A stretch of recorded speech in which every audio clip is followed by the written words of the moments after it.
بس كده يا عم ميسو تبقى فلوس حرام؟ هو ايه اللي حرام يا حبيبي؟ انا دلوقتي العربيه بتاعتي هي اللي باظت، ماشي. انا في بلد لو ما دفعتش تامين على العربيه بتاعتك، يعني لو العربيه بتاعتك مش مؤمن عليها واتعكشت ممكن فيها حبس. فانا كده كده مجبر ان انا ادفع تامين للعربيه. فيوم ما حاجه تحصل للعربيه بتاعتي تقول لي فلوس حرام وحلال؟ يعني بص، عشان بس ايه نخلص من الموضوع ده، الله اعلم، انا هسيبها ليكم انتوا اللي تقولوا ليا حلال ولا حرام. لكن انا شايف ان انا بدفع تامين للعربيه بتاعتي، والعربيه بتاعتي باظت. فشركه التامين كده كده بترجع فلوس من الفلوس بتاعتي على فكره. عشان هصدمكم اكتر كمان يعني. آه، لما شركة التأمين اتصلت بيا وقالت لي روح شوف التكلفة عند أي سمكري وخليه يبعت لينا، فطبعا أنا رحت والسمكري، المفاجأة بقى، السمكري يعني حدد التكلفة إن هي 5600 وحاجة. شركة التأمين حددت التكلفة هي بقى من دماغها ازاي ما اعرفش يعني ب 7000 ونص، وشالوا ال 1000 دولار الديدكتبل وبعتوا ليا شيك ب 6000 ونص صافي. طبعا انا الشيك طبعا قررت ان انا ما اصلحهاش واخد الفلوس حطيتها في البنك يعني. لان انا شايف ان عشان ادفع المبلغ ده كله يعني في عربية يعني مهما حصل سعرها هينزل عشان يتلعب فيها، ماشي. فانا قلت ايه، خلي فلوسها ممكن اجيب بيها عربية تانية، او خليها دلوقتي يعني عادي يعني. لكن انا ممكن اجيب بنفس الفلوس دي نفس العربية ويمكن احسن كمان يعني، ماشي.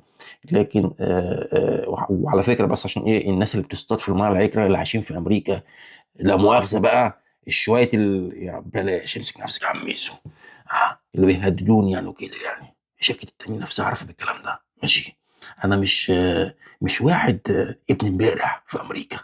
فأنا الكلمة اللي بتطلع مني محسوبة، ماشي ماشي عيلة هو يلا بقى هي طلعت. ف ف اتبطوا كده وخليها تاكلكم. ها، أنا عارف أنا بعمل إيه. ويعني شركة التأمين نفسها عارفة بالكلام ده. عشان بس ايه نخلص من الموضوع ده يعني. فانا بقى حته بقى حلال وحرام انا سايبها ليكم. لكن انا شايف ان انا في بلد لازم تدفع تامين على العربيه، مجبر. عكس لو انت في بلد مش مجبر انك تدفع تامين. فانا مش عارف بقى يعني، انا عربيتي هي اللي اتضرت او اللي باظت يعني. فانا شايف ان ده حق يعني. وعلى فكره دي اول مره تحصل معايا في سنين كبيره جدا يعني. انا اول مره تحصل معايا. فما فيش واحد عاقل يعني هو بيبقى قاصد ان هو يبوظ عربيته، ماشي. يعني انا في ناس بتقول لك يا عم مش انت، لا يعني انا بعقلك يعني كده يعني هبقى انا قاصد ان انا ادخل في غزال؟ هو الغزال ده ممكن يقلب لي العربيه، ممكن اموت، ممكن اشل، ممكن يحصل كارثه. فاهم؟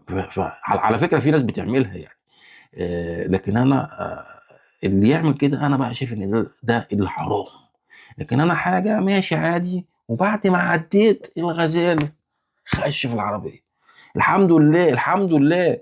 ده دخل في حته، دخل في مكان يعني لو انا ما كنتش مهدي، لان انا شفت الغزال ورحت يعني هديت. لو انا ما كنتش مهدي الدخله بتاعته في الجنب بتاع العربيه كان ممكن يقلب لي العربيه، كانت ممكن العربيه والله.